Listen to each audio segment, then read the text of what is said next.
Well, welcome everyone. A little bit of technical difficulties. They can't hear you on your platform at the moment because my software here is like an old donkey and it's just slowly getting there. So they'll be up on your channel pretty soon. It's all good, darling. We've got to make do with what we've got, don't we? Yeah. We're not exactly young little, what do I call them these days? Like they're microcomputer experts. Yeah. I can't keep up with the techie equipment upgrades that they do. Yeah. Oh gosh. I'm not interested either in all that stuff. So, but I think the solution to this problem here is that I need a second computer independent here of what we're doing. And so it runs on a different system and then I'm able to upload things a lot quicker. But that aside, a lot going on, Linda, this week. A lot of numbers flying around. 555, 333, 666. So on and so forth. Everywhere. Yeah. Yes. I've even noticed it. The other day I looked at the clock and I went, what? 1111. So it was 11 past 11. Yeah. And then I see 222 a lot. Yes, I go and get my daughter at 2:30, but it is funny how I don't look at the clock at 2:24 or 2:21. It's usually 2:22. Yeah. The other day I got in the car and it was 5:55 and I thought, whoa. So yes, numbers are coming up a lot, guys. Yeah. Instead of contacting someone and say, what does this mean?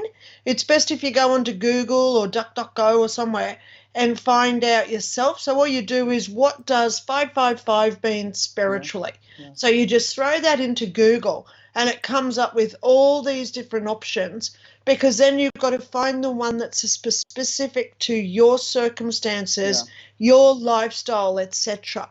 It's like dream interpretation. I don't like doing dream interpretation for people because our dreams are a representation of our own subconscious, and it can reflect any deep hidden thoughts or processes that our brain is creating. Yeah.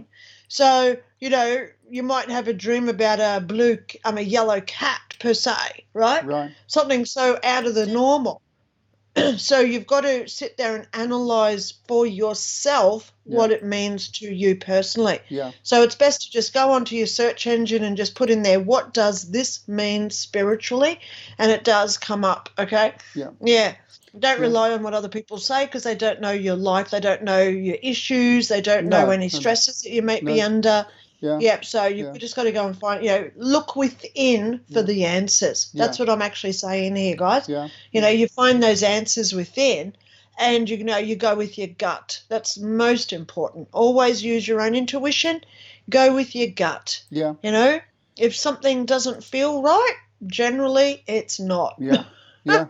Yeah. If it doesn't feel good, it generally ain't. But that's right. No Katarina today. So no. we got. Hang on, let me just do the little violins for her. She'll be back next week. Darling, I love her. She's gorgeous. Yeah. So if she is watching, hello, Katarina. Yeah. We miss you. Hang on, I've got my tissues. I miss you. Yeah.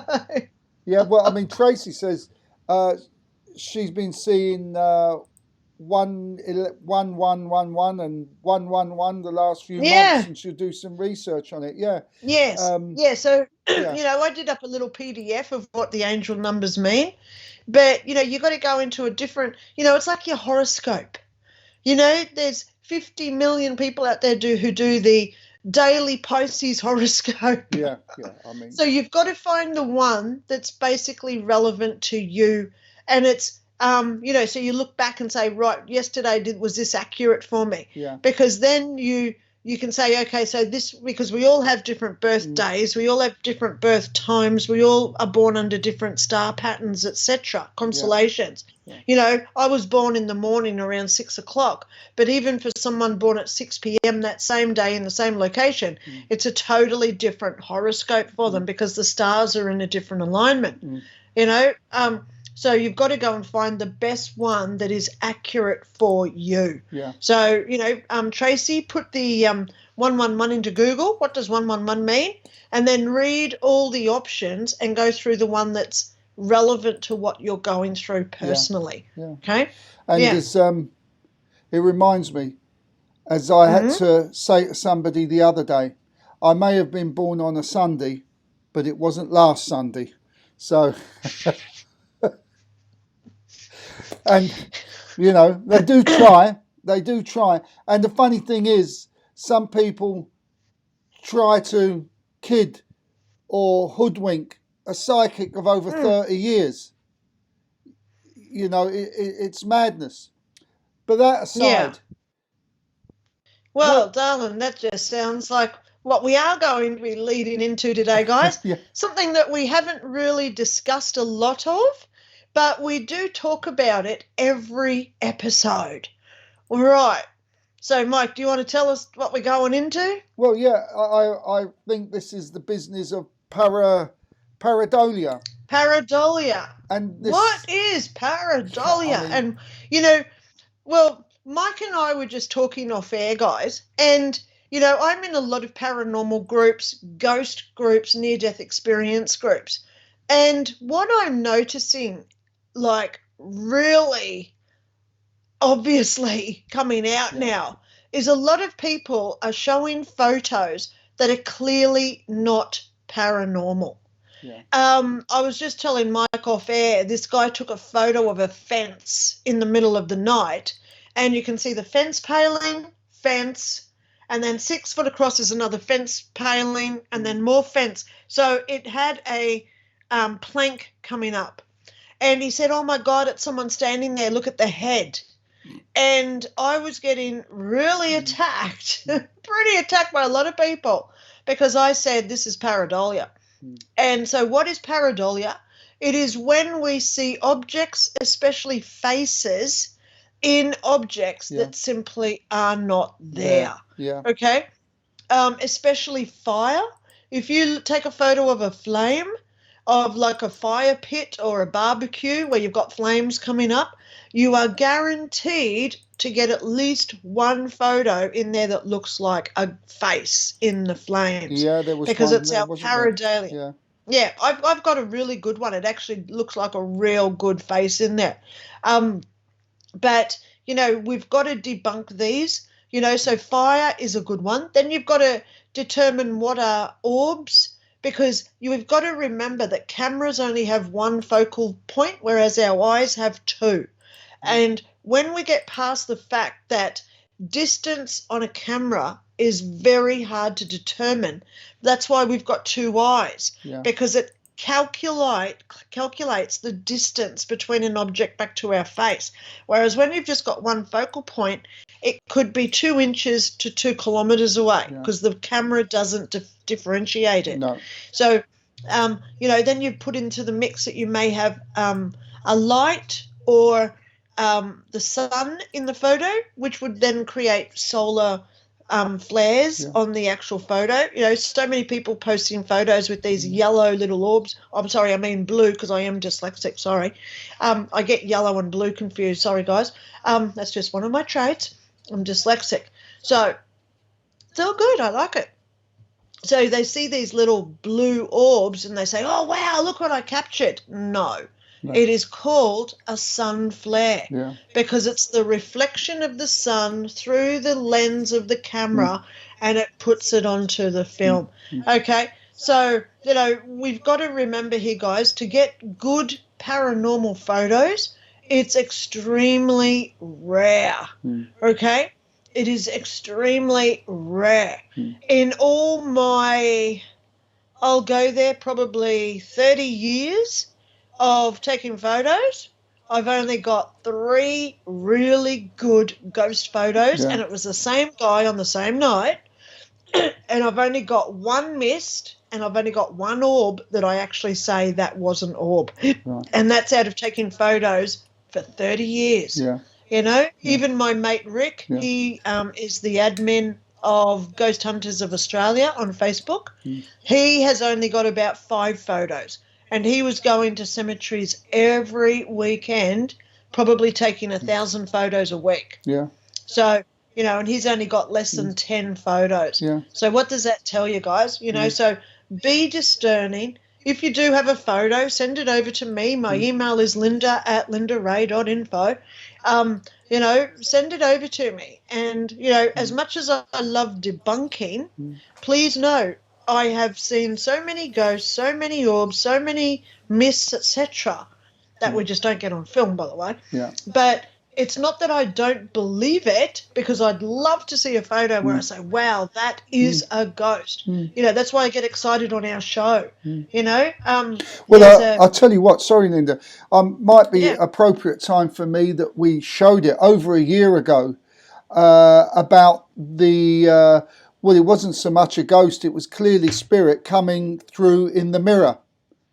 It was in Ireland. Yeah. And they had the mirror there, and they was in a bit brutally, I would say, inviting him to come forward a little bit. And he did, and he had the World War I metal hat on, and you could see clearly the definition. Yes. That definitely wasn't pareidolia, you know. No, so I think I'll put that in for next week again. Yeah, so the saying that I love, guys, put it in for next week, Mark, that'd be lovely. But, you know, the saying that I love, because we get all these photos where people have to either ring, oh my God, look at this, you've got to look in the top right corner, so they put a ring around it. Yeah. If you've got to put a ring around it, or you've got to let people know what's happening, there's a saying I use, which is, if in doubt, throw it out. Yeah. Okay? It's not worth promoting if you've got to put a ring around something to show what it is. Okay? Yeah. Because if a real ghost photo, do you want me to get the photo I've got, Mike, and show that? Yeah, because they are here. Let me just grab it. I'll just take out my headphones. Hang on. And in the meantime, hang on. I'll tell people about EVPs as well. We're seeing so many EVPs popping up now, where people are saying, oh, we got this EVP. And, you know, anyone that uses a spirit voice box will understand that there's a lot of white noise. And with this white noise, you know, you got to hear a sound underneath. So you'll basically hear, and then spirit voice coming through. But some of them are so awful that they put the subtitles up, and it just still doesn't make any sense with what you're supposed to have been hearing. So in many ways they're leading you, and it's not because they're bad. I think it's just that psychology says we're doing this for so long that we got to hear something. So you kind of create this belief that you're hearing something. Yes. So this is where they call it Class A evidence. Yeah. Class A evidence is either an EVP, a photo, or a footage where there is absolutely no denying that it's paranormal. Yeah. And that's what my photos are. So for those who haven't ever seen my ghost photos, here he is. Oops. This is him, guys. Yep, I'll just get rid of my flare. Okay, this is my ghost photo. Yeah. Now, you can clearly see nose, you can see hair. Yeah. I'll just bring him in so you can see it closer on the screen. There you go. But the big thing is, this is white noise. Yeah. There's nothing below the neck. And I've got him in 3 photos. So there's the second one, where you can see he's now got glasses on.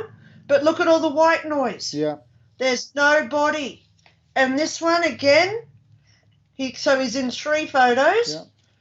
And this one, you can still see his glasses, and you can see that he's missing half his head. Oh, yeah. Because look, if you look, he's missing half a head. See here? He's missing half his head, and his glasses are broken. Yeah. Look at his glasses. That's his frame of his glasses going up off the... Pull it back a little bit, Linda.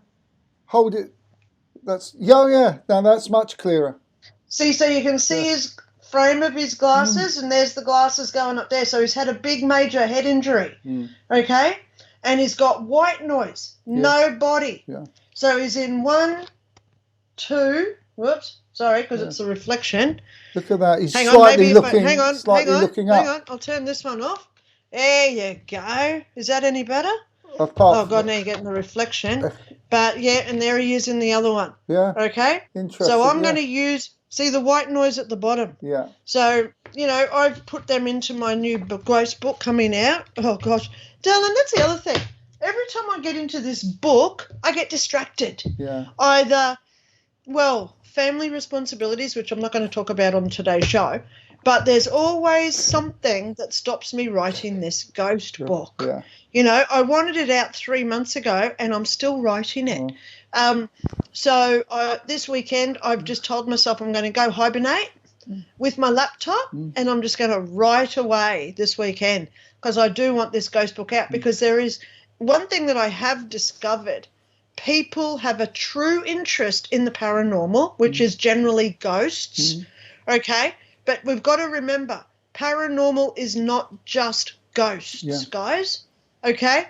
That's why I'm in paranormal groups and then I also am in ghost groups because ghosts is probably the most talked about topic next to NDEs, okay?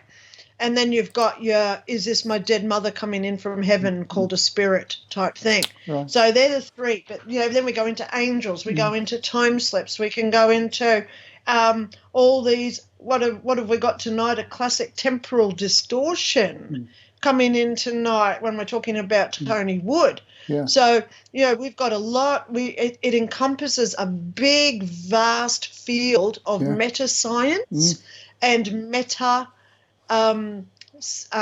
psychology. So, you know, that's what we try to debunk here, guys, you know, in our shows. So it's not that, you know, Mike's a medium. He does a lot of spiritual stuff. I'm a medium as well as all the stuff I do.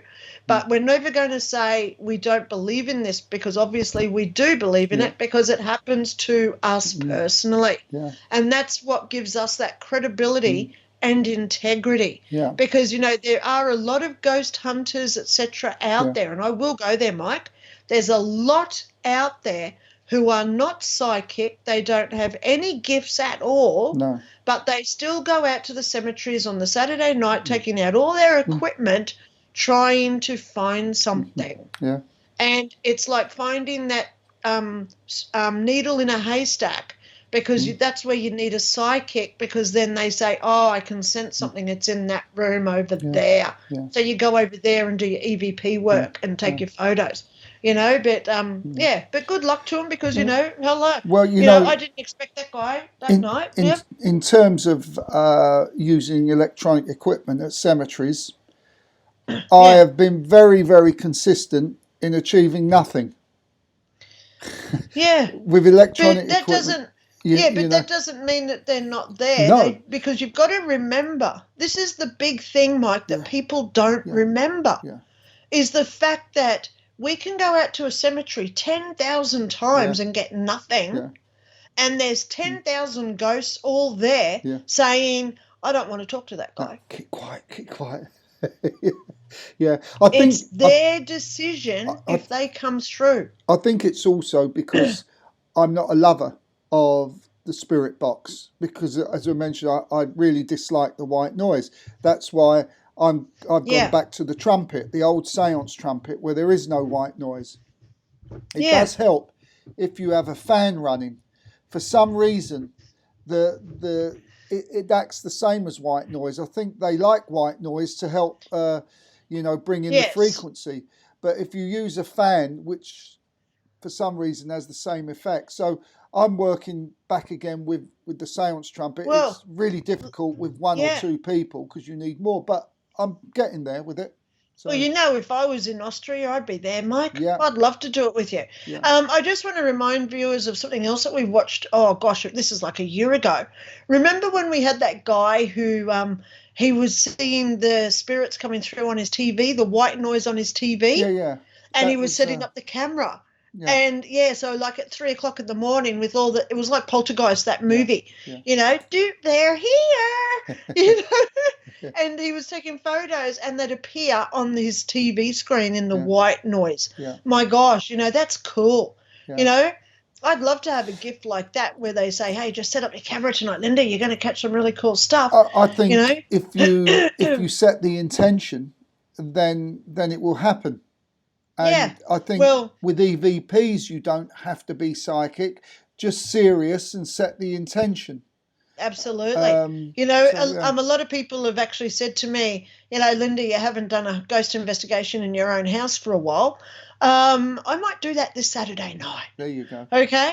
Just between you and me and anyone, you know, getting a preview here on the show.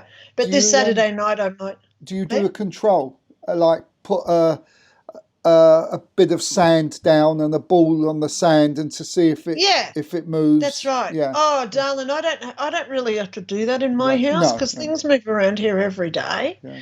You know, and I'll be honest, you know, every day. Like a friend of mine came over last week and we were sitting out the back and there's a huge bang in the house. It's, you know, it was like someone. It's like someone lifted up the fridge and dropped it. Yeah. It was bang, and he looks at me and he goes, "Oh my God, did you hear that?" And I was thinking, "Yeah, don't worry, I'm used to it." Yeah. You know, so that's not just walls settling in the heat or the wood moving. Yeah, it was huge bang in the house. Yeah. You know, like someone violently slamming a door type thing. Yeah. So we came inside and he said, you know, I want to go through your whole house. And I went, yeah, go for it, Dale. You know, if you find them, let me know. You know, because it's so nonchalant with me because it happens every day. Yeah. But it is cool when people are here and they see it. Yeah. You know, it really is. It's cool. Yeah. Yeah. You know, things move around. Like I can be in my office here and I know my water bottle's there, my microphone's here, and I've got my phone right in front of me.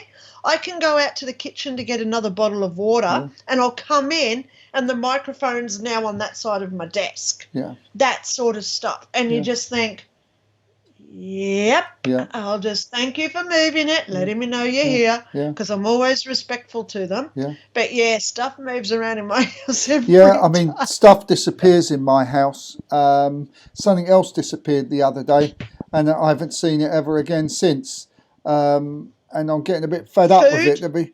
It was another hat or something like this that has just disappeared again. Oh, that's right. It could be. It did come back, and I'll tell you what it was. I've got this baseball cap that I use when I'm outside to keep the sun off. And so I put it down because I went inside and got disturbed and all the rest of it. I come back out, I don't know, an hour later, and I was thinking, where did I put that hat? I don't actually recall where I put it, but I looked everywhere, couldn't find it, and I went into my little workshop area, and there it was, sitting on top of this slimline heater that I've got, which I'm not using, just sitting there. And I'm thinking, for the love of God, there is no way in a million years I would have just put that on that heater. Because one thing, whether the heater's on or not, or like with the cooker, I never, because ours is electric, I never put anything on there. It's just a habit I've got. And there it is, this damn hat is on this heater. Right on the heater. Okay. Yeah. So this is what I'm trying to debunk in my book, Mike. Yeah. Where does it go? Yeah. Yeah. It's not just that it doesn't just move from one location to the other. It actually disappears and rematerializes at the other location. Yeah. So where does it go? That's what is going into my book. Well, where I talk about, Sorry, before we do the compilation ghost things, Kim has a good question. Why do they do it? I guess there's a whole host of reasons why this gets done. I can tell you a quick story. When we moved into this place, the cellar, which is not a cellar, but it's got all the bricks and everything to keep it as cool as a cellar, had tons of wine. And I started emptying it because I'm not a great drinker. And I thought, well, he hasn't been here for a while and it's probably off. But he started flicking lights on and off as if to say, you nuts, there's nothing wrong with this wine. Yeah. So that's one reason why he had this activity. He could have moved something to attract my attention. That could be a reason why they do this. Yeah. Could be mischievous. But what other reasons would they do this? Well, that's right. That's right, Mike. You know, the only person that can tell us that is no longer living. Yeah. You know, so that's why when Shelley was here for those 3 days, when I had the Shelley ghost here, and I was asking her stuff, and, she was moving stuff because she was getting irate. It was good that I could see and hear her, so I could see when she was picking something up with frustration, and then she'd just plonk it down, I go into a story about over at Ipswich Way. I went over there, the lady moved in, she started renovating, and all this stuff was happening, real poltergeist stuff.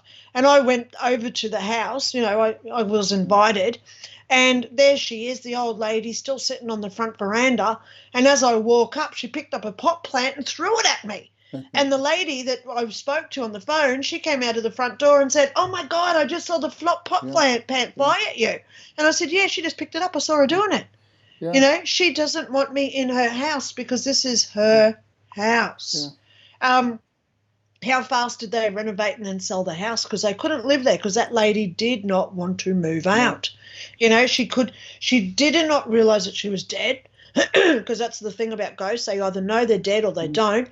And then, she's got that, she didn't know that she's died.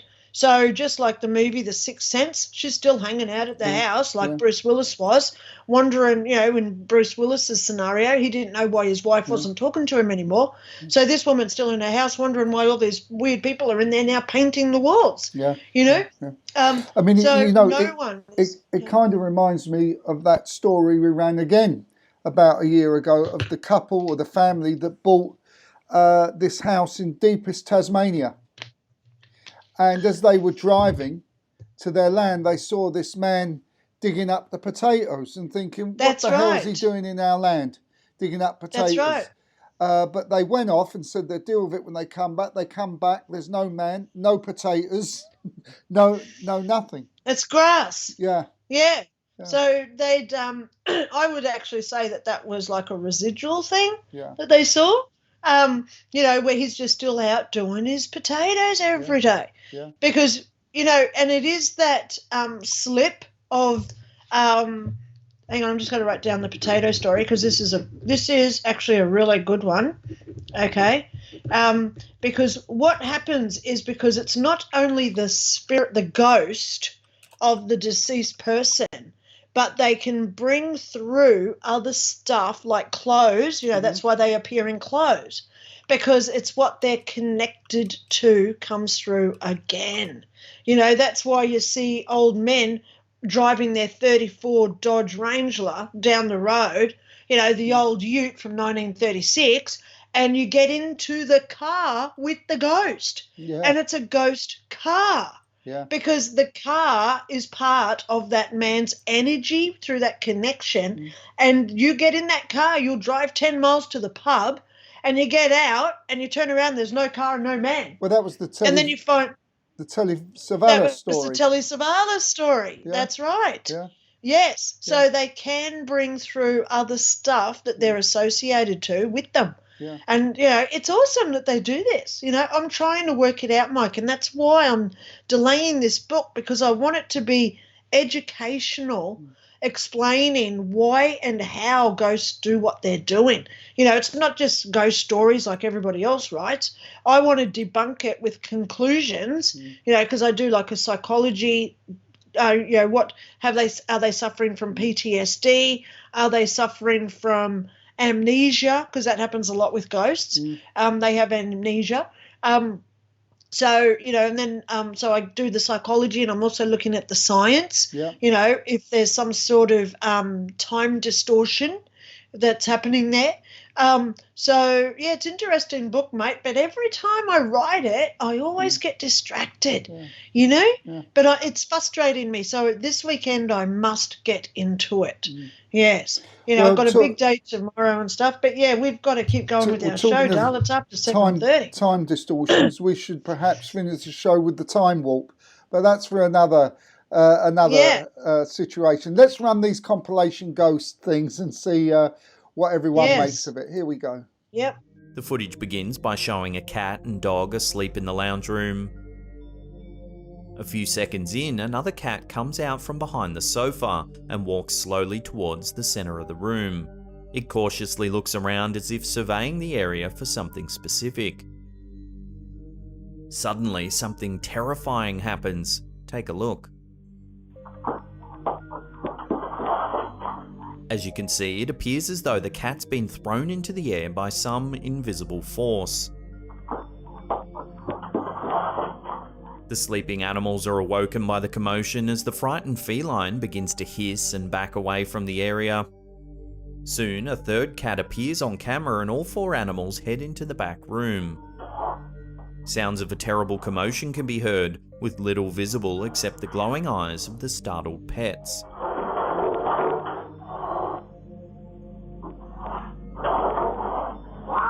Moments later, a woman's voice can be heard, then the footage abruptly ends.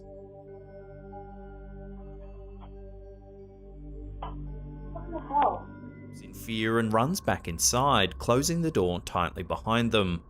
The genuine panic has left little doubt that whatever they saw was the real deal. Oh God. Yeah, through I walk through the valley of the shadow of death. We only see the entity briefly, but it's clearly a translucent white colour and massive in size, at least half as tall as the light pole that it passes. That spot that I just... Its form almost appears skeletal, as if the gigantic bones of an unknown cryptid were somehow reanimated. The creature seems to be reminiscent of the Gasha de Kuro, a cryptid from Japanese folklore made of large bones that hunts humans at night and bites their heads off. Some viewers have even dubbed the creature a dogman.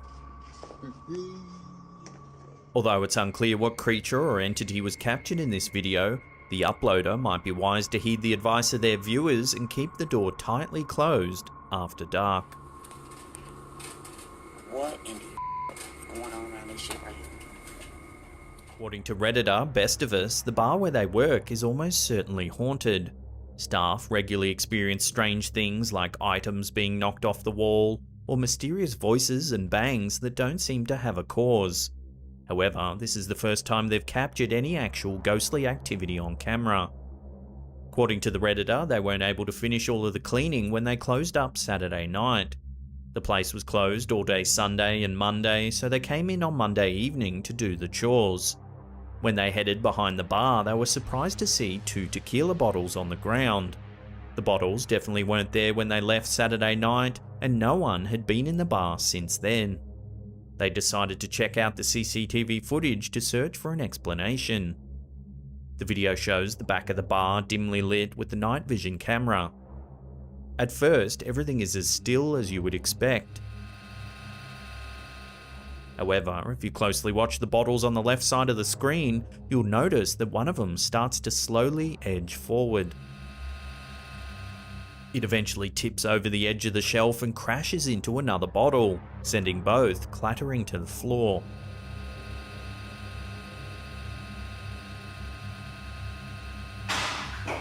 See that?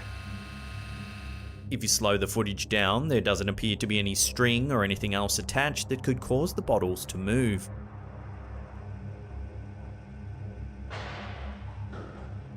Although many staff members have had strange experiences at the bar, no one is sure what could be causing them. For now, this ghostly activity remains a mystery. See that?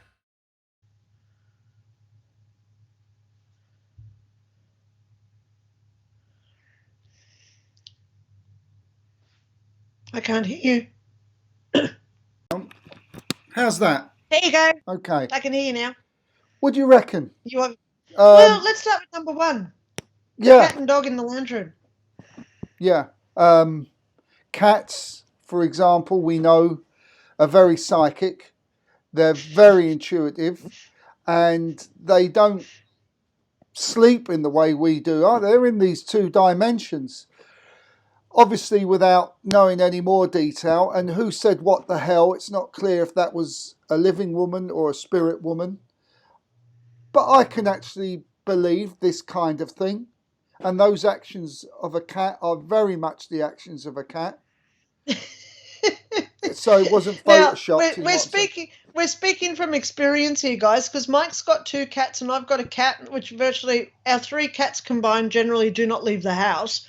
So I'm pretty sure Mike and I have seen some really weird aerial displays from our cats over the years, right?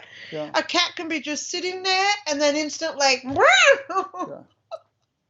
Yeah. Just oh go my God. Garrett. Yeah. They just go psycho on us, you know? But there's always a reason for them doing that, guys. It's not like they've just had a nightmare, okay? Because cats sleep different to humans, okay? But they are very psychic, as Mike said. So for one cat to do that and then all the other cats come over and it's like, what's going on with you? Yeah. Oh, my gosh, what happened? Because they all do like a little powwow around the corner, which we can't see, unfortunately. You know, but they all run around there to see what happened to this other cat. Yeah. They all know they're all got like a heightened fear, okay? You know, it's not just like, oh, yeah, look, there goes Kitty doing his usual. You know, it's like, oh, my God, what's happened to Kitty this time? Yeah. You know? So they've all been associated with whatever happened. Sure. So cats are very psychic. You know, it's good that it wasn't the dog that went nuts first. Yeah. So, you know, it just shows you guys, cats are very psychic. I believe that one. Yeah. You know? Yeah, I think we can something happened. give that a yes. But as for the second one, well, the guy looks like he's on the old Bob Marley. Yes. But that's a secondary thing. What could this be? Could this be a shadow? And, you know, shadows are obviously extended. Could this be the real deal?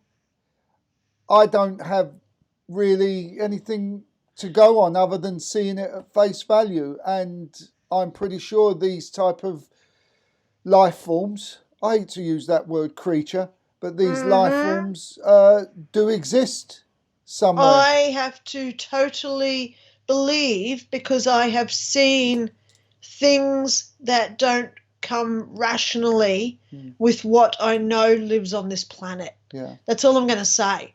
You know, elementals, aliens, whatever you want to call them, I have personally seen with my own eyes things that don't come under what we call animal, flora, fauna, etc. Yeah. Okay?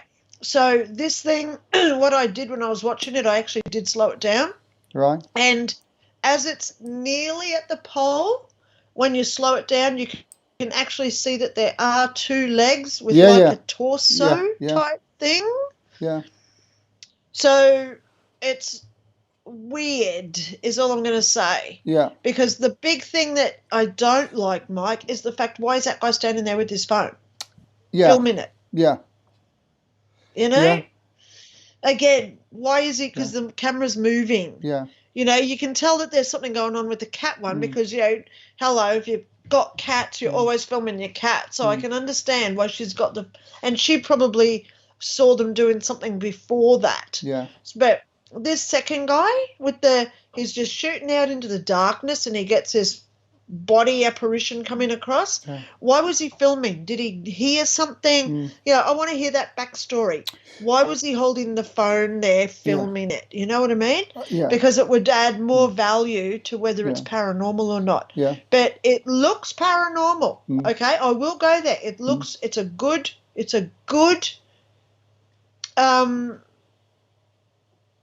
video. Okay, because I'm trying to think of the proper word here, you know, but I don't know if it's a reenactment or Photoshop or like what Jeff Soul used to do with his fake videos, you know, because, hello, now we know how easy they are to do them. Yeah. Everybody's doing them and saying, oh, well, look what I captured. Yeah. Oh, gosh. And anyway. The thing as well is what we do now know about people is that they put this stuff up knowing that it's going to get a lot of audience in order to get higher viewers to monetize a website. Yeah. So we don't know, and like you're saying, unless we have a backstory to something as short an example as this, is this somebody doing exactly this, creating a position there so that he can get large numbers to monetize his website? Yes. That we don't know, but it looks pretty genuine.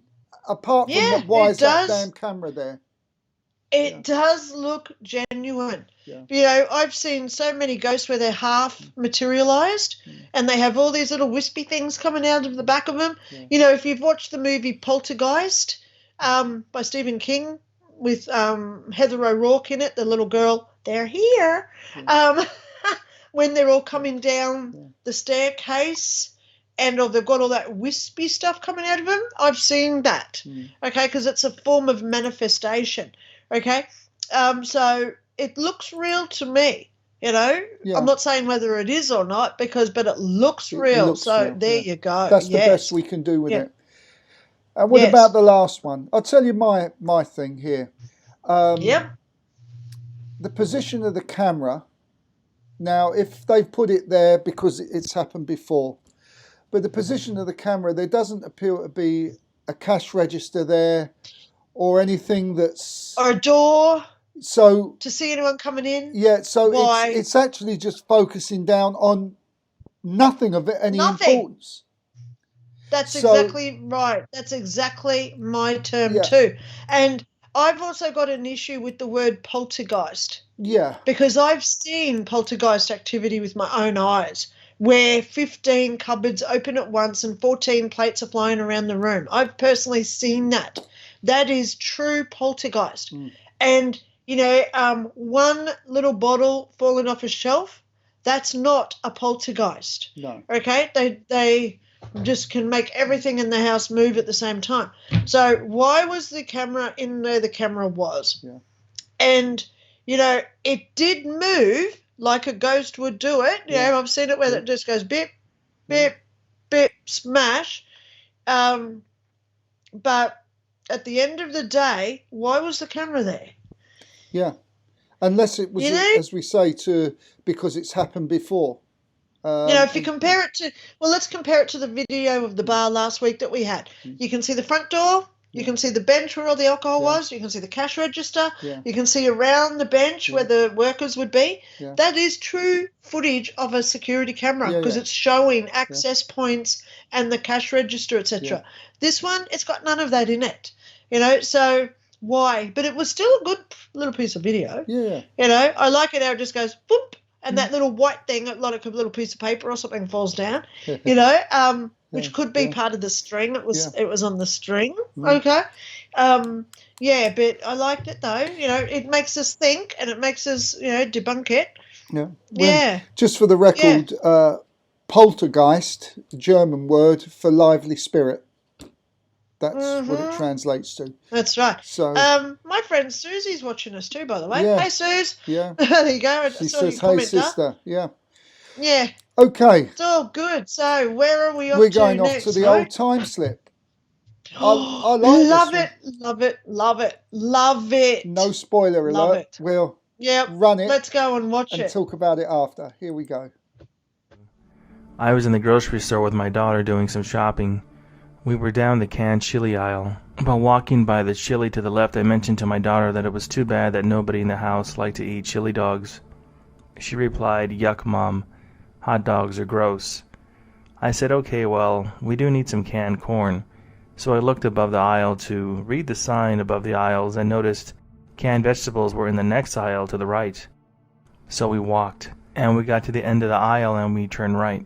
Before we turned the corner to the aisle on the right, I looked down and saw the chili to the left. I stopped and said to my daughter immediately, "Hey, weren't we just down the chili aisle?" My daughter confirmed and said, "Whoa, we were, Mom, we were." Now we're standing outside the two aisles looking back and forth between both aisles, not understanding how I'm about to enter an aisle that I just left only a few moments earlier and repeat the whole process over again in some crazy loop. I looked to the one on the right, the one we were just down, and saw baking goods like flour and other things. We both kind of tripped out a bit laughing about it and chalked it up to confusion. I'm open-minded about things like this, but I definitely think that it's not possible, right? We wrapped up our shopping and just came home after that weird occurrence. Fast forward to dinner time, and as we're sitting there eating dinner, I notice that my son's features are looking slightly different to me.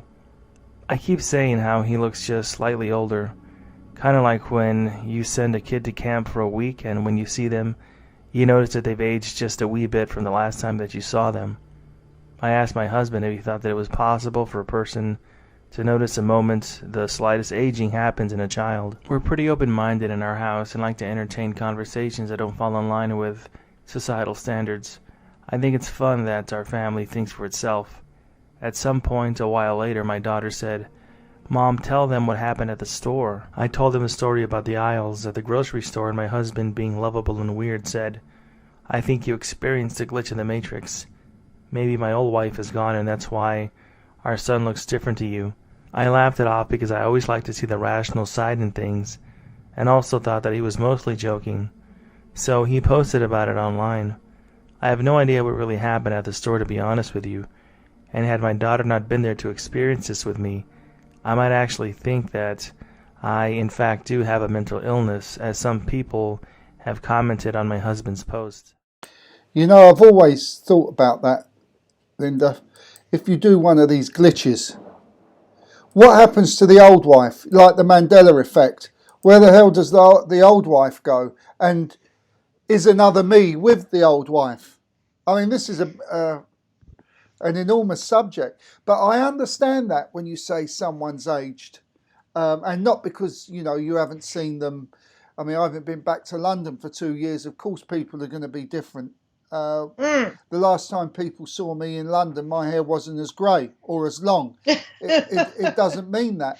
But yeah, I noticed these subtle little changes in people. So have I. Yeah. Yes. I had it just 2 weeks ago. I had to go to the parent-teacher talks.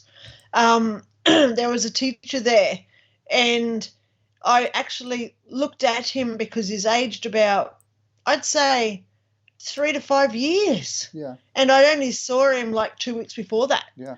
You know, and I'm thinking, how could you age so fast in such a short little period of time? Yeah. You know, because where I park for my daughter, he comes out in his car, so I see him because he always has the windows down. And, you know, so I see him very often after school. Right. And when I saw him, I thought, he is aged, something shocking, you know.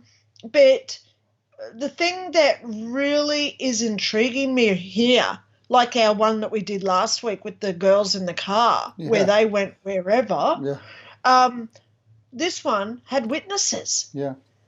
So, again, you know, like I said before about ghosts, they can come through with their clothes, they can come through with their potato sacks and their digging tools for the potatoes, right, in the ground.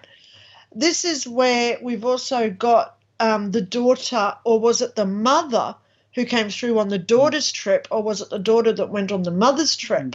You know, like a shared experience type thing. Yeah. But, you know, we've got to just not think of it as just a time slip. No. Or what did you call it? Oh, gosh. Mandela effect. Mandela effect. What about if it's CERN that's doing this? You know, CERN's been doing some really crazy stuff. They're still getting funded.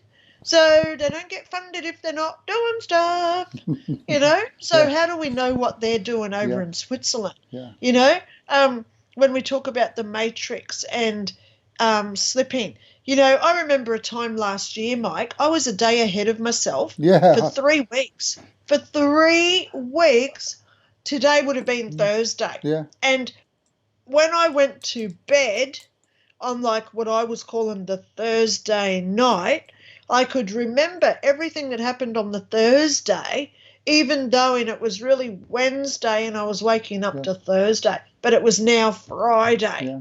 It was the biggest, weirdest thing that has ever happened to me. Yeah. And I lead a pretty unusual life, you know.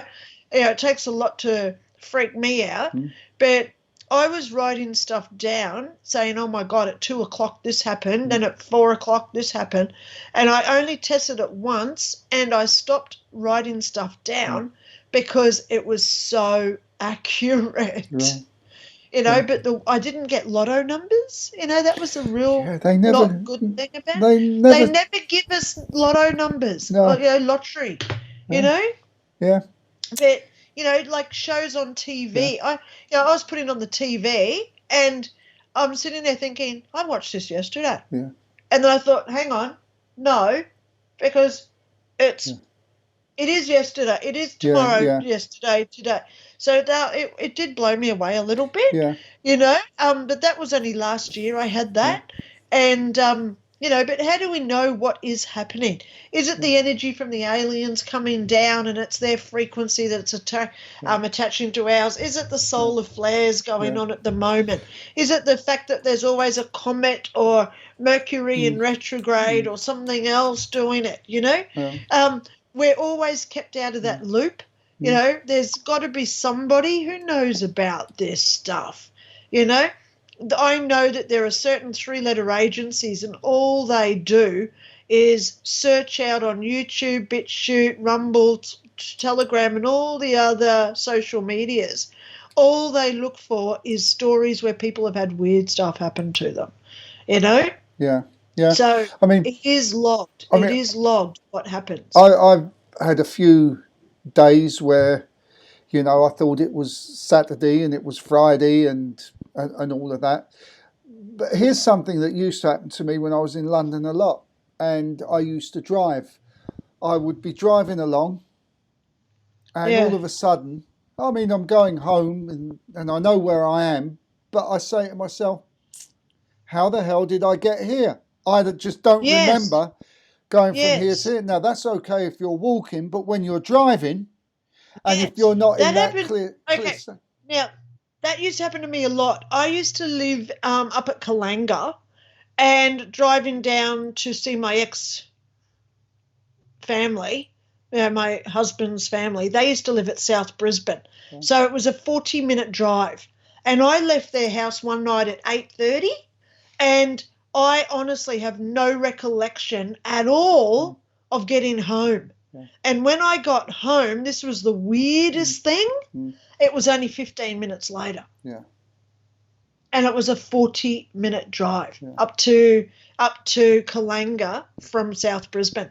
And so I got there in like half the time and I don't remember it, you know. So there you go. But Susie G's just made a comment. Yeah. I had a Matrix moment yesterday. I couldn't find a shopping centre I've been to many times here. So I thought, right, I'm just going to go to another one, which is similar because I was cooking dinner.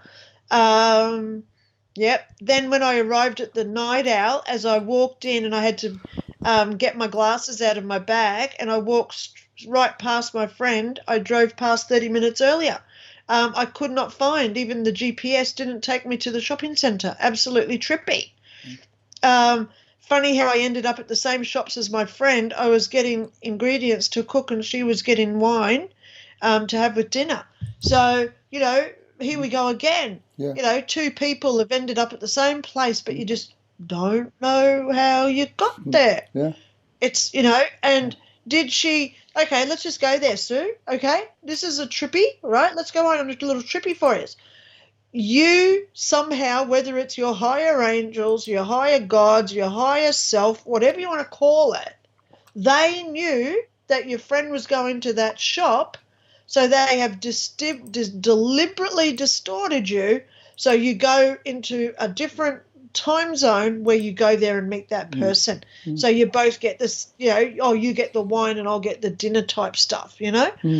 How do we know how this stuff works? Those synchronicities that we talk about, Mike, you know, it's amazing. You know, I would love to think that, like with Sue's situation, this is where the angels are intervening. You know, I don't like talking too much about what happened to me about 3 weeks ago. But I look at the fact that the cat and my daughter both slept through that when they were both, you know, my daughter just got her braces and she was waking up every hour. So how did she sleep all night that night when that thing happened to me? You know, so my cat slept all night without waking up. And you've got cats. That's highly not normal. So we can go into these like distortions where we're not supposed to go that way. So it's like a tunnel. We've got to go down this way. So bloody weird, but it happens and it's true. And we better move on. Time we've got to move stops on. for no one. Let's have a look at Shannon's intervention. And That's as right. always, is a beautiful twist. I mean, if you're not used to this stuff, the story in itself without the twist is wonderful enough.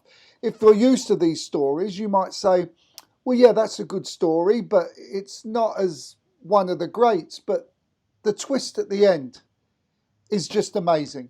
I love it. Let's have a listen. Let's go watch it. Their world in which every day brings new and exciting discoveries. But nothing in the world is entirely safe, and to a curious, enthusiastic child, danger can lurk in the most seemingly innocent of places. My daughter Shannon was 3 years old when her stepfather and I married. We moved into a small 2-bedroom house in Angleton and became a very close family in a very short time. Shannon was, in fact, a big part of the reason Janet and Ralph had gotten married. Shannon had badly wanted a father, and her fondness for Ralph quickly led to a strong 3-way relationship. Let's go. Give Dad a hug and a kiss.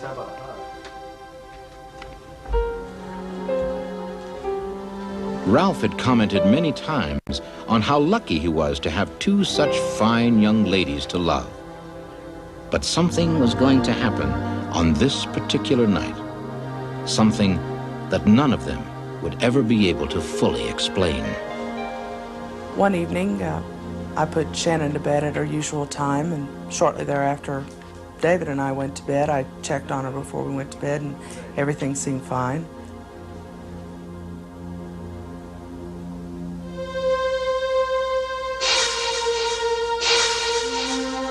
I hadn't been asleep very long when I felt a gentle tugging at my nightshirt. I turned over to see that David was sound asleep.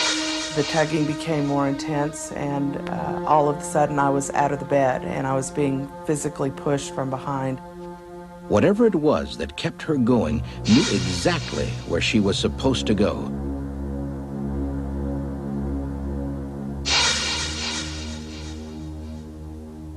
In just a moment, Janet found herself entering the door to Shannon's room. Nothing appeared to be amiss.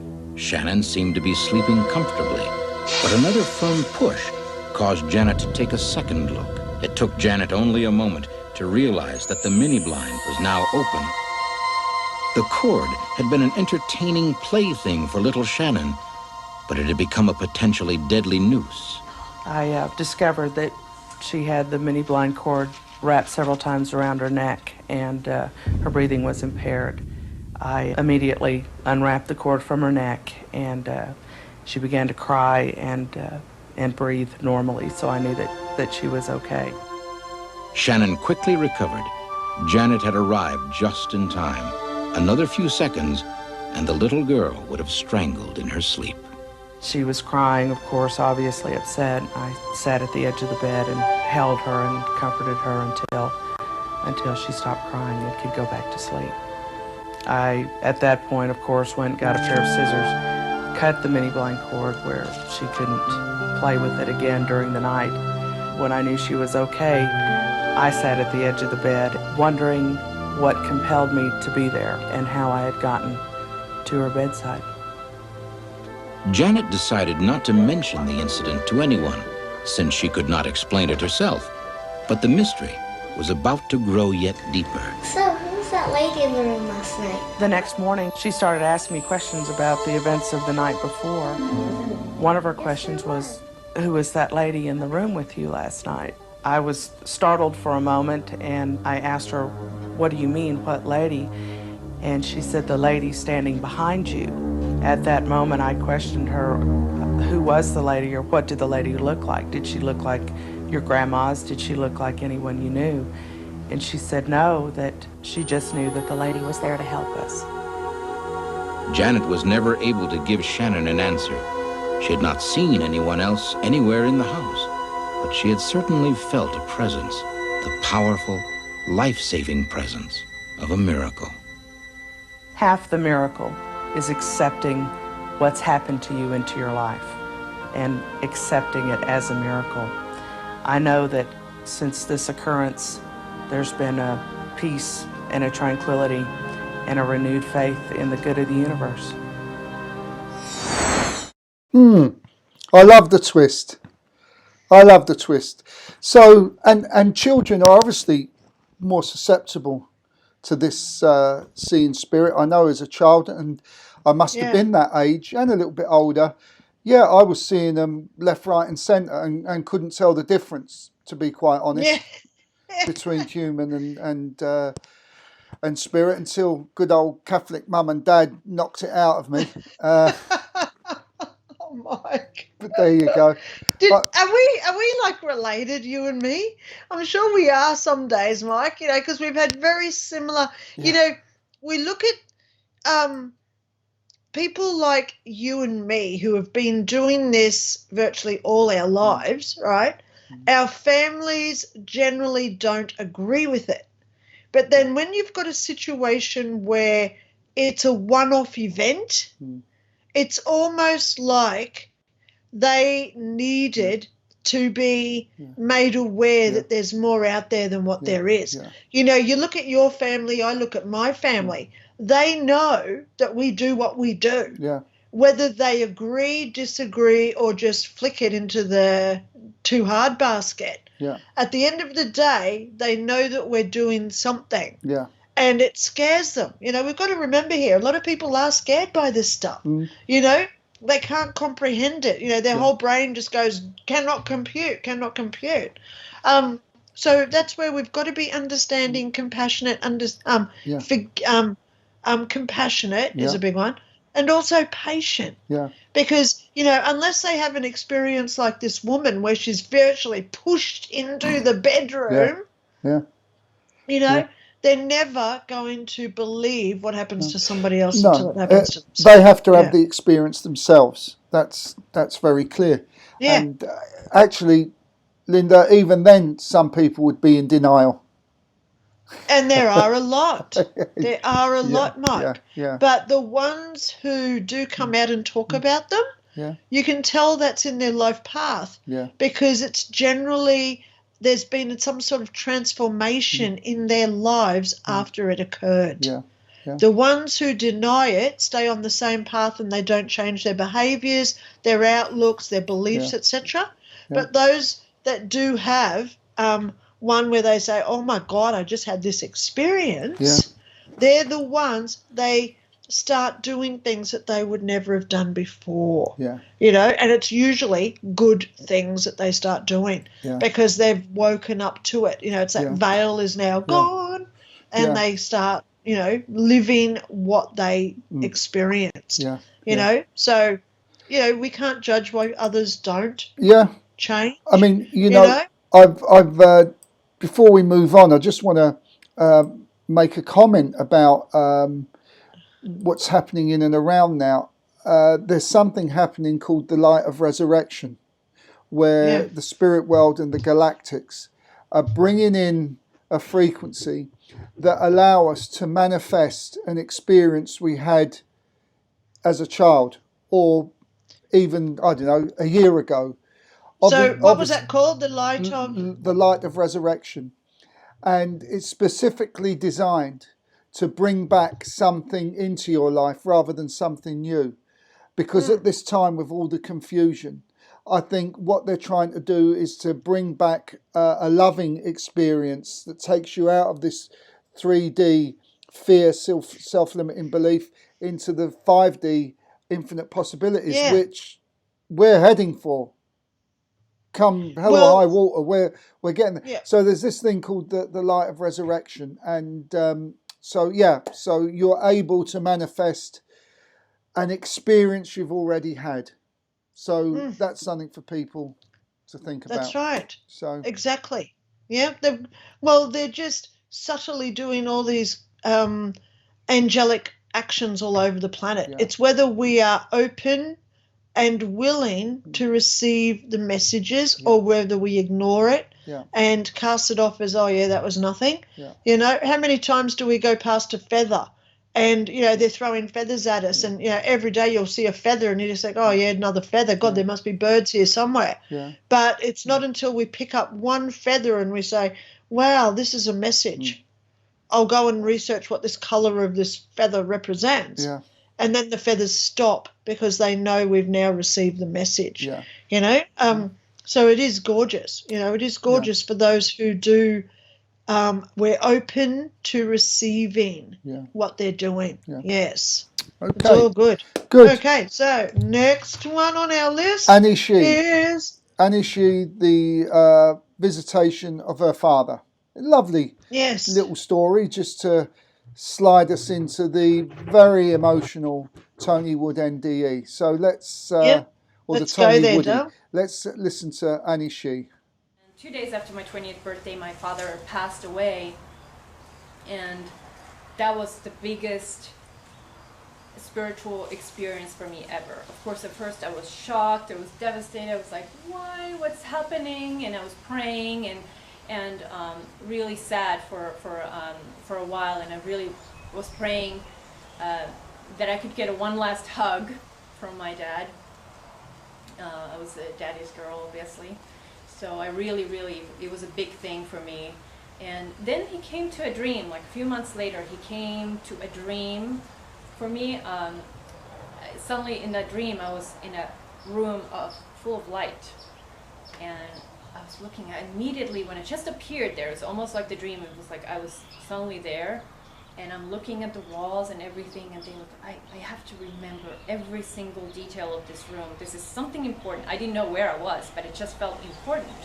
It was almost like a classroom, so there were chairs everywhere, and there was a couple sitting, and there was like some people behind me. And one woman was weeping, and her mother was like, it's okay, it's okay. I was like, what is this place?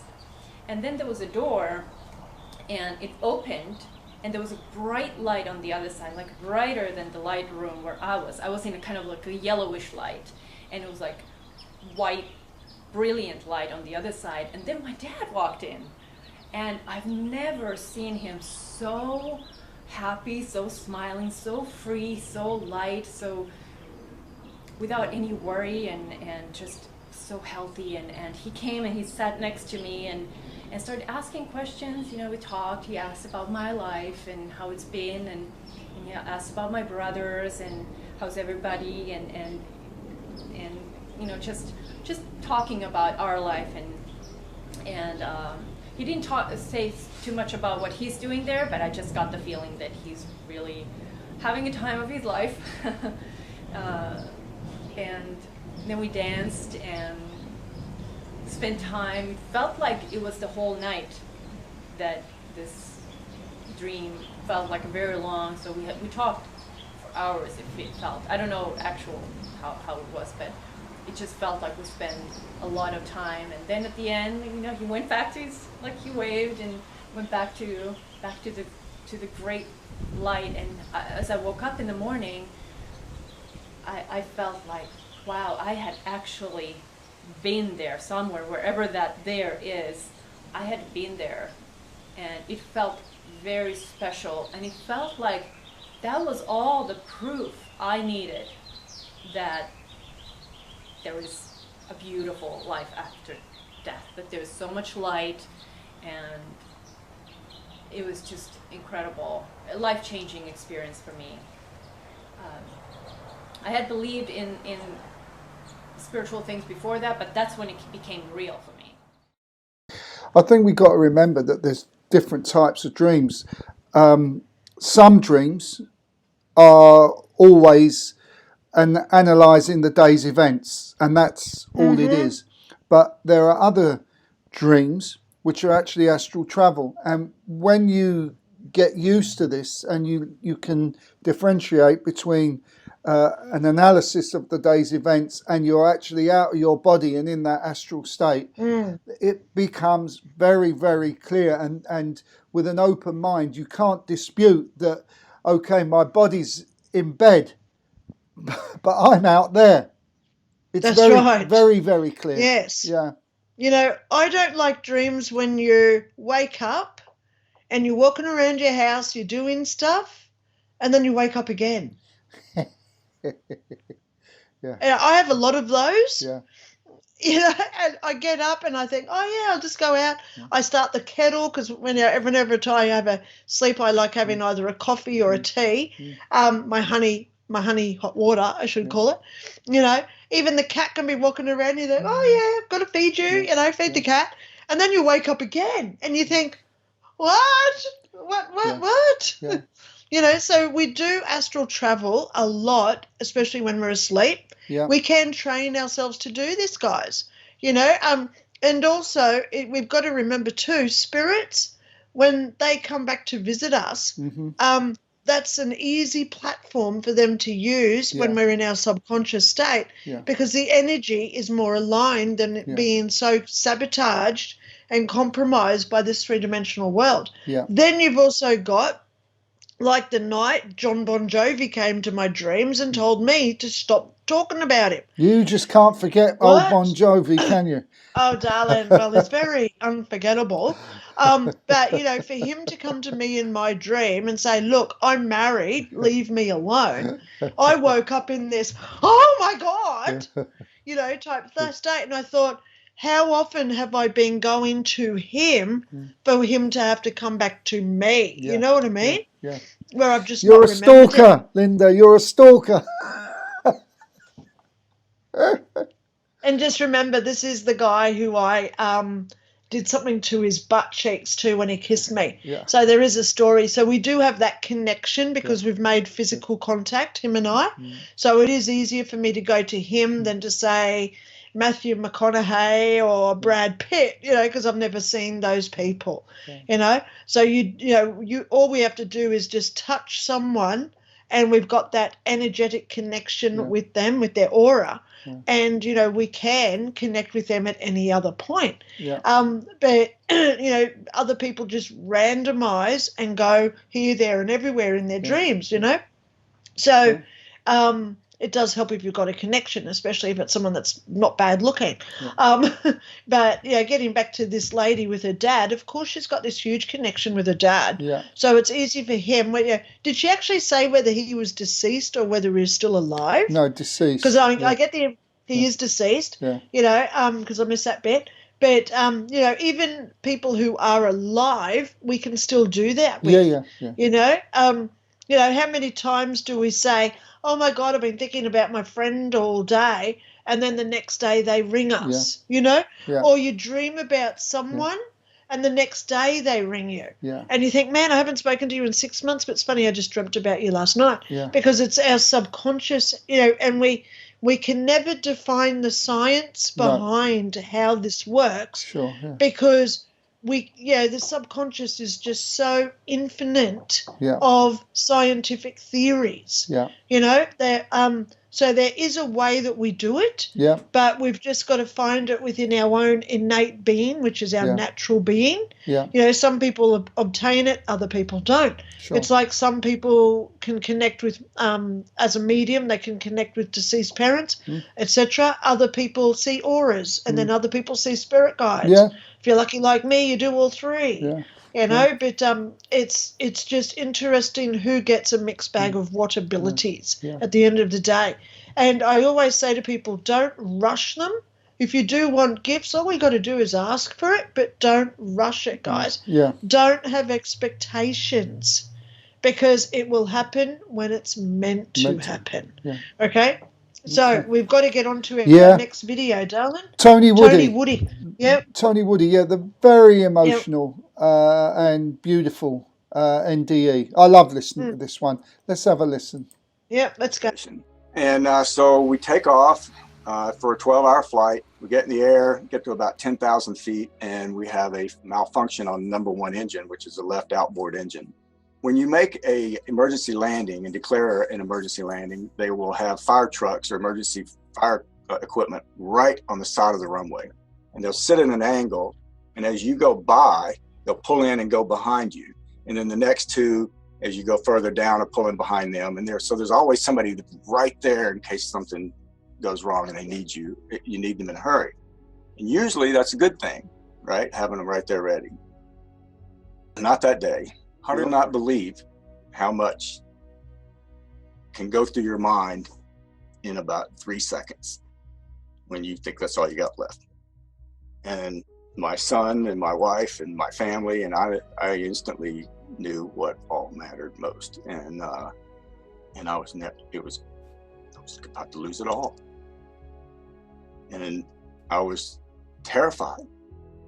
And in that moment, all of a sudden, I'm out of the airplane. But I'm also still in the seat. I'm both places. And I'm seeing everything in super slow motion. All of a sudden, too, everything changed. This temporal distortion, I don't know what to call it. It was this slow motion thing. It was just all changed. And I didn't understand what was happening. I was very confused and very scared. The me that was outside, though, was just as calm as just like I'm watching, observing, you know. I might as well have been watching a YouTube video, and I could see everything. I had unbelievable awareness. That's when things got really strange. And I started seeing all this debris in the air. I saw this Pepsi can fly by the window. So me in the seat seeing things, I could read the Pepsi can, 10 ounces. I could see this fluid coming out of it. I could watch it all atomize. And then anything that was in the air as this thing I guess my consciousness expanded or something, but as this thing evolved and we were moving, more dust and stuff was thrown up in the air because of the plane throwing everything around, because we're now between the runways and planes don't go there. So there's a lot of debris, little debris stuff there. And everything that was in the air, I knew where it all was. Every one of them. I knew exactly what it was going to do. I knew where it had been, where it was going, and what it was doing on the way. And what should have been a totally chaotic experience had this feeling of sublime perfection. This sounds unrelated. I don't know how, but I know they're connected somehow. But the incident on the runway in the airplane opened some sort of door. So I said that prayer, not realizing the impact it was going to have and not really even thinking anything else of it. I went to sleep, you know. I don't know what time it was. It was between 3, 4 in the morning, something like that.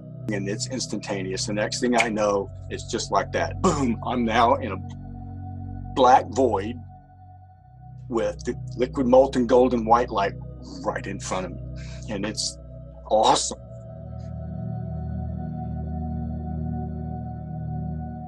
I was just dumbfounded. I couldn't believe what I was seeing, feeling, and experiencing. Just jaw-dropping beauty. The first thing you know instantly is you're in the presence of your creator. You flat out know it. There's nothing else that can be. Nothing. You know it. That being is in command, and you know it. I don't mean command in I'm going to control you no matter what thing. It's a loving, I've got your back. Nothing's ever back going to happen to you. What I realized I was feeling was infinite power, infinite wisdom and intelligence, which are the one and the same. You can't have one without the other. And infinite unconditional love. In my bedroom, at the end of the room, the whole wall on that end is gone. And part of the ceiling. So it's like a big circle that's just not a wall and ceiling anymore.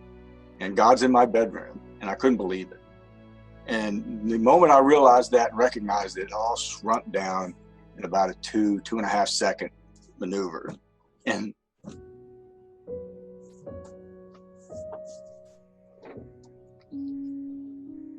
that's when my heart broke. Because I just had the greatest love I'll ever know ripped away from me. And I didn't know why. I didn't get to stay. I wasn't told why it happened. Nothing. I didn't understand anything. And I just sat there crying quietly. My wife's sleeping, still dark. And there was this light moving around in the wall still. And I just stared at it, begging the light to come back. That's all I wanted. Just one more second. please. That's all I wanted. What a beautiful soul.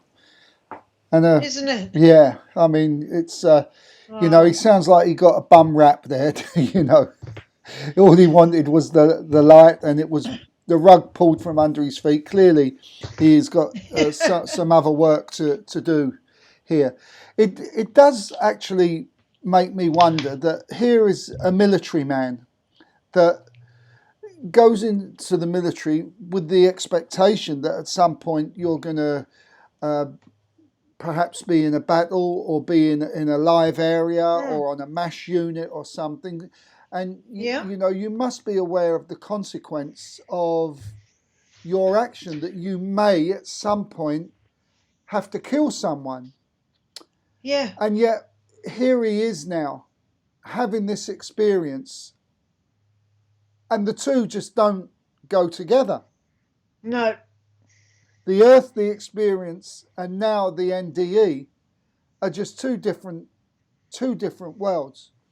And I think that is what a lot of the conflict was, feeling this emotion that he was never allowed to release as a military person. Yes. That's right. My view on that. Yes. Well, I just love how he was talking about the can. Because as an NDE myself, Mike, things are what they call panoramic. Yeah. When we come out of our body, because I think this is what he's actually had an out-of-body experience. His brain has said, oh, my God, we're all about to die type thing. Yeah. So his soul has left the building to, you know, in preparation of the body dying, right? Yeah. That's my thought there.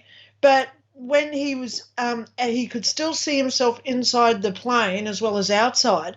This is what's called bilocation, where we actually do occupy two places at the same time. Yeah. I actually did that when I died because I was floating, and then they wheeled me out. And, you know, obviously I was conscious. Well, I don't know if I was conscious or unconscious, but they were asking me questions in the ambulance, and apparently I was nodding in agreement. But I don't remember any of that because I wasn't there. Sure, I was in heaven for like 5 years, which could have just been a split second here, obviously. But it's called bilocation. It is a scientific word out there.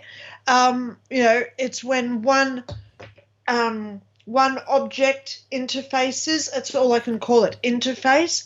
It connects and is a part of the other, so there's no separation anymore. It's one. I reckon that's what's happened to him.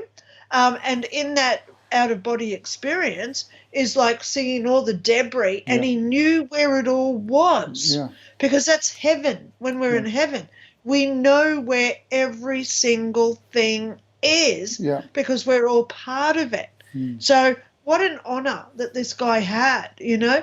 I don't think he is in the military now because he's, you know, I reckon he would have retired quick smart after that event. Yeah. Because his philosophies and his beliefs have now been changed. Yeah. You know, so good on him for getting out there. Yeah. And telling people what happened to him. Yeah. You know, because that's the only way. Yeah. You know, and you know, I always look for the words in there that people say. You know, when he was explaining that can, he didn't know what he was talking about, but I do because I've experienced that as well.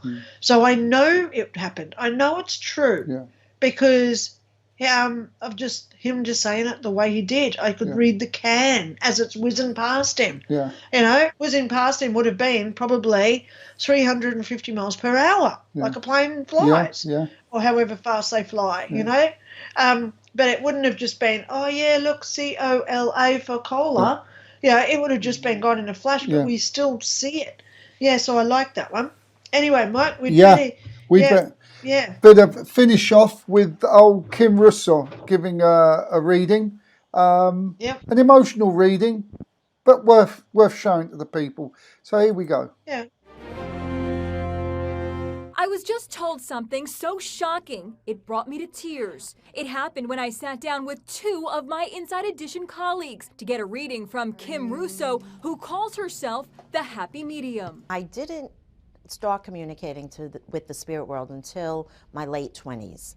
But I have been seeing apparitions of entities at the foot of my bed since the age of 9. In her new book, The Happy Medium, Kim takes the kookiness out of the spirit world. People have actually said that after readings with me, they were able to sleep at night, finally, after sometimes even 20 or 30 years. When it came time for our readings, she didn't waste any time. Let's begin. As I was waiting for them to set up the lights, I kept seeing somebody around you, 2 names that I kept picking up.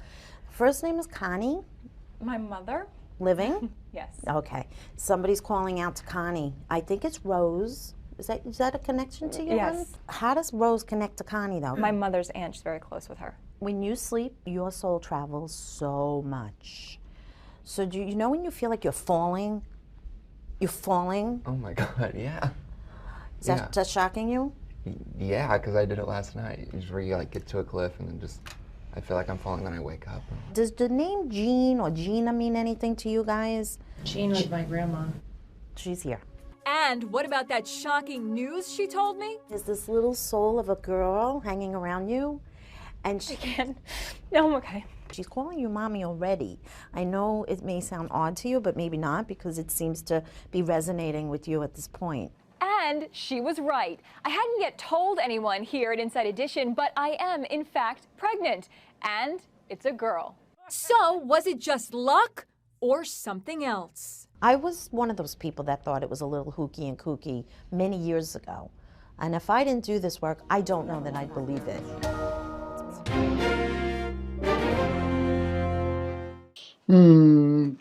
I have an issue with that. Was it luck? You know, why do they have to bring this?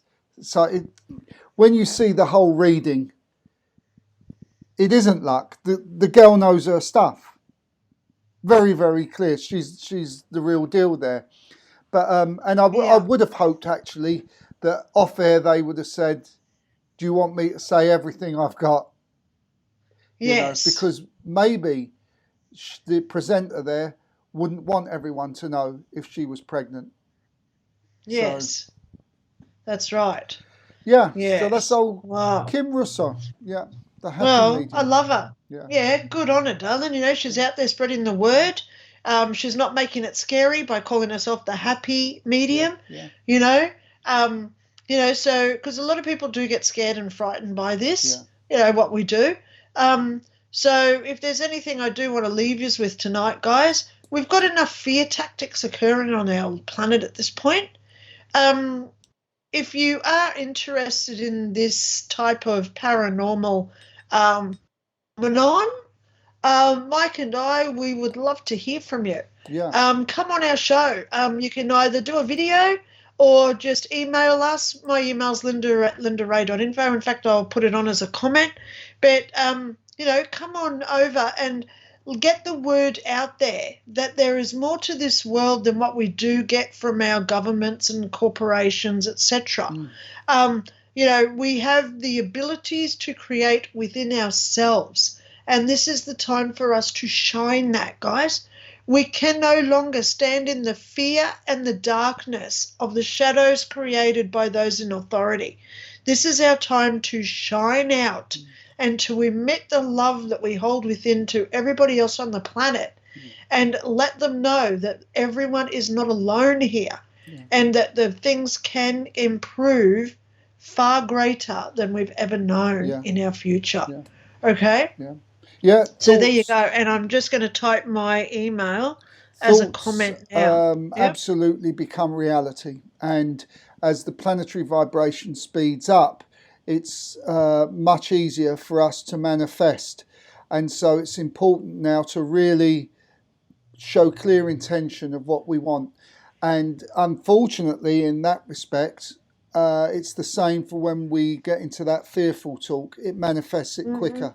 So let's just manifest the positive and benevolent outcome that we all want for everybody else. And I think that's right.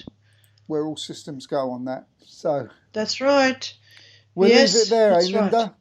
Yes, well, when we see each other next week, I'll know who our new Prime Minister of Australia is.